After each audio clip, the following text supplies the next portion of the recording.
broadly speaking, with the exception of the most radically totalitarian elements within fascistic ideas, the right is anti-utopian. Because we don't believe, look at human beings, they aren't capable of perfection. And all attempts to do that are a Procrustean bed, essentially. The body's stacked to the bed and it's, oh dear, doesn't fit the bed, so let's chop the seats off. Now it fits.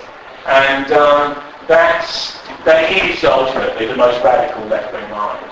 And so in a sense, a slightly morbid and pessimistic attitude towards human folly and the imperfection of social structures is right-wing.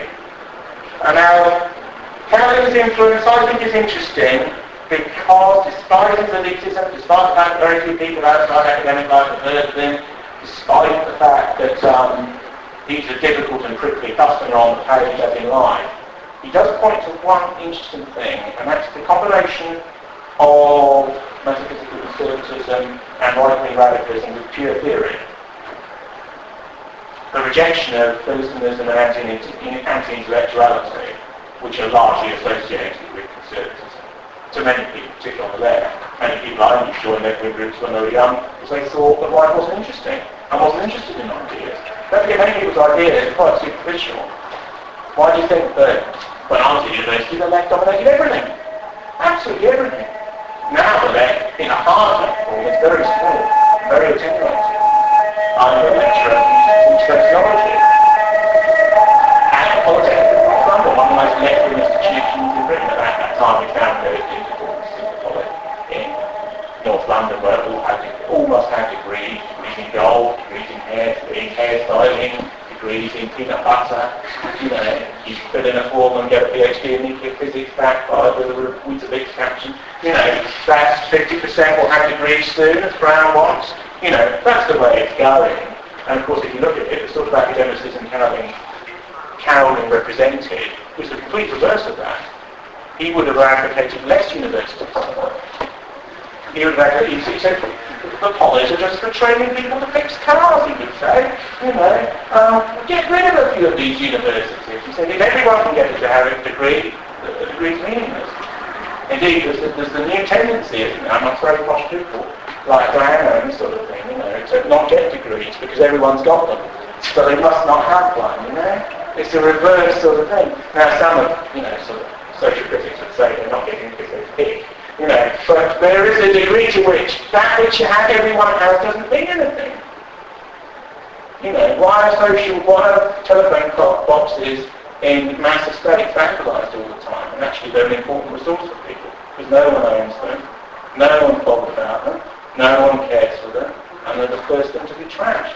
That's when wealth is socially based in that way, no one will look after it. But I think Cowling is important, particularly for young people now who are interested in right-wing ideas and interested in theoretical ideas. There's quite a bit about him on the internet. It's reasonably respectful. And this idea that culture, civility and high intelligence go together with right-wing attitudes. I think that's very important. And the last thing I'll say is that he always believed in having a good time. He always believed in baiting the left. He always believed in being a monster a bit, People would say to him, don't you feel we should apologise for slavery? And these sorts of things. And he'd say, why? Why should we apologise? I could do with a few slaves here at this college, he would say. This is what he was like. He said, you want to be one of them? And then there was a sort of freeze, And this is the sort of person he was. He's like the uncle in a family party that no one wants you to be introduced to. Oh God, it's him. That was the sort of attitude that the world had towards him. And I think that's a good thing. And I've known a few people in my life like him, but they're very few. And they're people of great power. When they enter a room, everyone else knows they're there. When they say something, everybody else listens, even if they don't like it at all. And when they've left the room, people say, did you hear what that chap said? But they don't forget the person concerned, because he's a sort of sacred monster, if you like. Three people I've known like him in politics. One was called Enoch Powell, one was called Maurice Cowling, and somebody else who's very extreme and not very well man called Bill Hopkins. He's Welsh and he's one of the angry young men.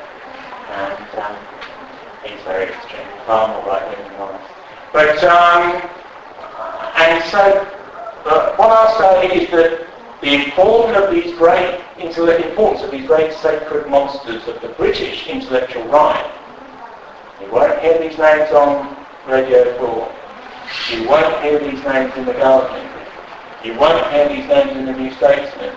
It's as if these individuals have been airbrushed out of history, but they're still there, and they do represent either something, a fly that can be lit for the future, or they're the echoes, the last enders of what this society once was. Particular Daily Mail? Well, the Daily Mail we vote for the Mail. The problem with populist discourse, though, is you have to deny that you're a monster, and you have to simplify things to such a level. But he would have written for the Sun as Powell did, as Alan Clark did. Write for the Sun, write for the Times Literary Supplement. Why not? You know, when you write for the Daily Mirror, there's a red book, of course, for the Mirror. Every sentence has to be comprehensible to a 14-year-old child. No sentence must be multi-clausal. This is, the journalists are instructed, it's on their screens. I was once taken around the Sun in Wapping by Gary Bushell, who is well known to have certain attitudes and certain thought. And Gary said, "Oh, we're down to nothing, and now I'm on 88 grand a year," he said, "for what in utter," you know, in front of all the news desks, you know. And it sounds quite interesting, because half of them had little bow ties on, they're all public school boys. And half of them were working class sort of white boys. And it was this odd combination. And in the background you had, you know, you started to ate my hamster or something, you know. So they had the most famous front pages all round in their office, and it's one of these ghastly open planned offices where no one has any privacy and everyone's eating their sandwich on top of your machine and sort of. Bushell took me round to look at these things. And it was quite interesting because Powell used to write for the Sun, Alan Clark used to write for the Sun. And the Sun has a blue book, not the red book of the Mirror, where every sentence must be comprehensible for a 9-year-old. A 9-year-old. And if you put the script through to the sus that's got a semicolon in it, they'd send it back and say, "What are you doing? You know, a semicolon, for Christ's sake." And I say, Maurice Cowling would have found that sort of atmosphere a bit difficult. But still, ideas communicate at different levels. He believes life's a hierarchy. You see, the brain's up here, most people are down here. They're purely physical.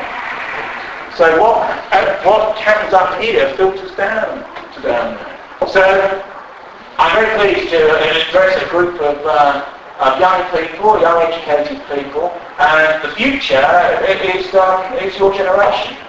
If this society will either go with a bang or a whimper in the middle of this century, in about 20 to 40 years, I'll be 90 by then, and you'll be sort of, you know, a bit younger than that. So it's a major time is coming. To finish, I believe that if we were in 1909, not 2009, so only a century ago, no one could have predicted what was coming. The First War was coming, the Depression was coming, the Second War was coming, there was collapse of the traditional European society in this country, which has occurred, of course, was coming. The social, cultural, sexual, psychological revolution of the 1960s was coming. It's all coming. And yet no one in 1909 would really know that. And I think here, in 2009, changes, totally different changes, but changes as radical are coming. Make sure your ideas influence them. Thank you very much.